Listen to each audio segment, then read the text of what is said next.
are a ton of hidden messages in the El Salvador president's speech. Look. For instance, the financial situation of the United States.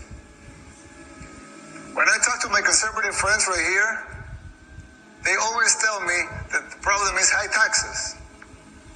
But they're wrong. Of course, high taxes are extremely high here in the United States. I give you that. You're right in that. But that's not the real problem. The real problem is not the high taxes themselves, but the fact that they are not even really funding the government. But even those high taxes, higher than a lot of places in the world, but even those taxes are really funding the government. So who's financing the government? Government is financed by treasury bonds, paper. And who buys the treasury bonds? Mostly the Fed. And how does the Fed buy them?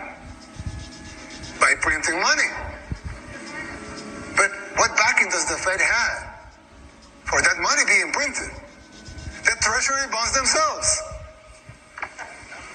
So basically, you finance the government by printing money out of thin air. Someone could ask, well, so if the government can print unlimited amounts of money out of thin air, why did they collect taxes?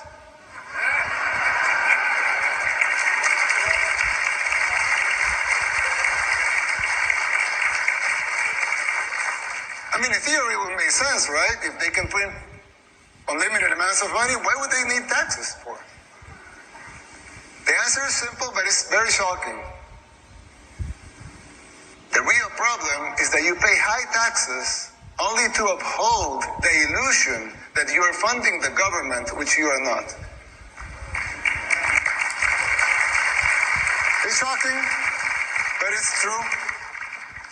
The government is funded by money printing, paper backed with paper, a bubble that will inevitably burst.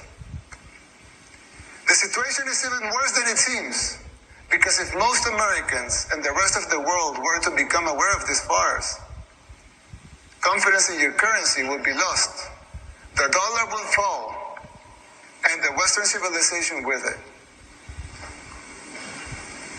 If the next president of the United States doesn't make the necessary policies and structural changes, sooner or later that bubble will burst. There's still time. You don't have to make the same mistakes we did in the 60s and the 70s. You can still jump before the water boils.